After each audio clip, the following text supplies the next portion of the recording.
Well, good morning. So last week, Catherine, as she said, introduced a new series, Hungry for Jesus, and she asked us, what are we hungry for? And there's a bit of a connection from a couple of weeks ago when you remember Phil talked and told us a little bit about the story of the very hungry caterpillar who transformed, here he is, and he transformed into this beautiful butterfly. And we talked all about transformation and how Jesus transforms us. And children, if you remember, we had a quiz looking at all sorts of different forms of transformation, and you beat the adults. The adults were woeful, but maybe today we've got a little bit of a puzzle later that the adults might be able to get back into the game. But in that reading that Abigail and Jamie and Olivia read to us, it talked about all the bees. Now, here's a little known fact. Kate and I, when we lived in Woking, we had a meadow next to our house, and we had bees. We had 3 hives. So how many bees do you think we had in our 3 hives? 20,000? Any advance on 20,000? It was more. 50,000. 100,000. Any advance on 100,000? Kate, how many did we have? 150,000. We had 150,000 bees. And it was amazing, actually, because the deal was we let this beekeeper keep the hives, and he did all the work, and we got the honey. It was brilliant. The only thing is, I do not like honey, but everybody else enjoyed it, so that was good. And so this week, we're starting to look at these sayings of Jesus.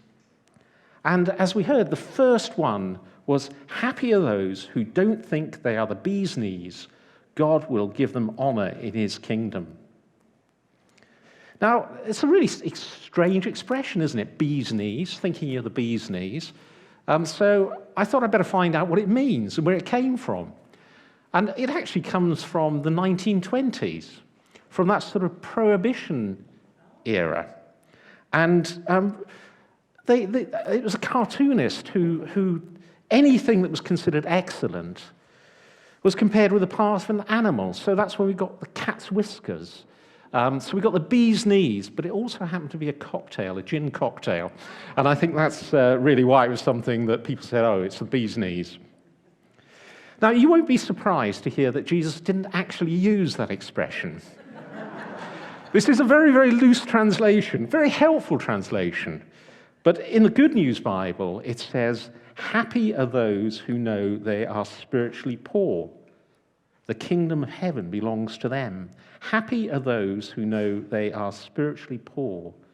The kingdom of heaven belongs to them. So we're going to look a little bit at this. Now, this is taken from teaching of Jesus on a mountainside.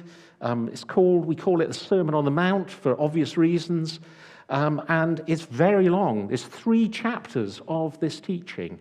It's kind of like Jesus' sort of manifesto of what he plans to do and how we should live.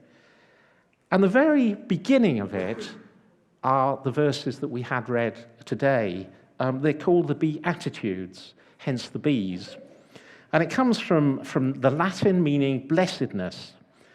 And that kind of really is a current state of happiness, be happy, or a state of well-being. Now, you know that I'm not very good at Latin. I told you about my Latin exam and how I got 4% and came something like 22nd out of 30.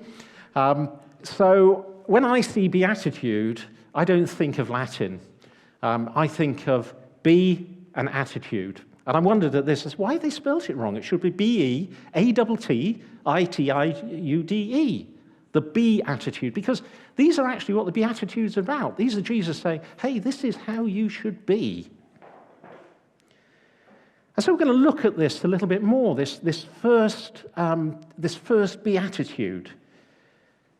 And it starts off by saying happy. And I wonder what we mean by happy. So I'm going to ask, actually, and we'll start with some of the children, what makes you happy? You tell me something that makes you happy. What makes you happy, Will? Praying. Praying makes him happy. That's really good. Abigail, what makes you happy? It doesn't have to be about church. Anybody else? Anybody else? What makes you happy, Jamie? Pinchy. Diesel 10. Pinchy. Right, okay, that's went over my head. Good. What about you? What makes you happy? Hulk. Hulk? Hulk makes you happy. What about some of the adults? I'm going to ask Paul. What's made you happy this weekend, Paul? My football team won. 2-1. 4-0. 4-0. Away from home. Was this Coventry or Hull? Coventry. Gosh, amazing. And I know somebody else who told me they're happy this morning. Anne told me she's very happy. I'm very happy because my rugby team won. And what was the score? 40-5. 40-5. Exeter only getting 5, Harlequins 40. Gluten-free Cornish pasties. That makes Andy happy. Well, that's brilliant, isn't it? I'm sure there are loads of things that make us happy. And actually, there's been a study about what makes people happy. And it started in the 1930s at Harvard University in the United States. And they took a group of male students, because they were only male at that point, although they are now female. I know that because Alexis was telling me earlier that his other son, his youngest son's girlfriend, is at Harvard doing theology. But at the time, there were only young men, and so they followed these young men. And then they thought maybe, just having Harvard types isn't the best study in the world. Maybe we should find some other young men in Boston who actually are in areas that aren't so good. They're deprived areas. So they also surveyed them. And they've been doing this now for nearly 90 years. And over the time, they've actually included family, wives, and children, and grandchildren to discover what makes people happy and helps them to lead healthy lives. And they did a survey of millennials, so that's people born between 1980 and 1996. And they asked them, what would make you happy? 80% of them said that they wanted to be rich. That would make them happy. And 50% of them said being famous would make them happy. But the Harvard study discovered that actually it was close relationships, more than money or fame, are actually what keep people happy throughout their lives. Having friends, getting on with your brothers and sisters, having other close relationships, wives, husbands, girlfriends, boyfriends. And it's interesting because we have been, as a congregation, looking at our vision and strategy, and we're having this sense of an emerging vision that community is something that's really, really important for us. That being community is something that we need to work together on, developing community, growing ourselves in community, and serving the wider community.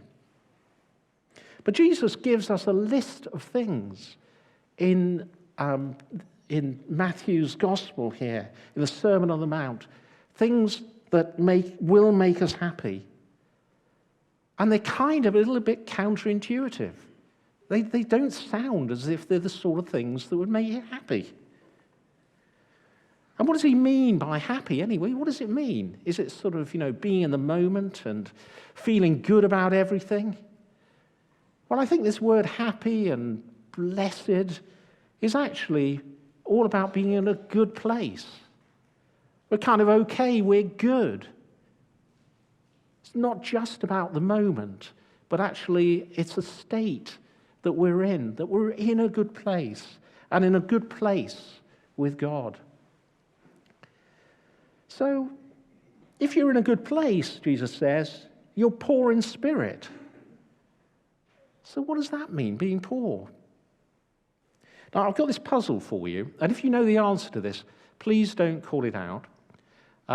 So it's about this man who turns up at a top London hotel.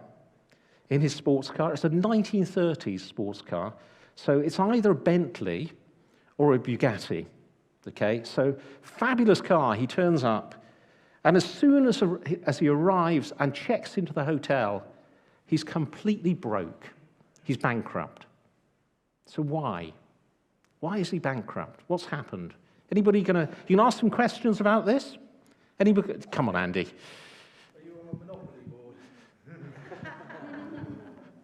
Are you on a Monopoly board? Are you on a Monopoly board? Are you on a Monopoly board?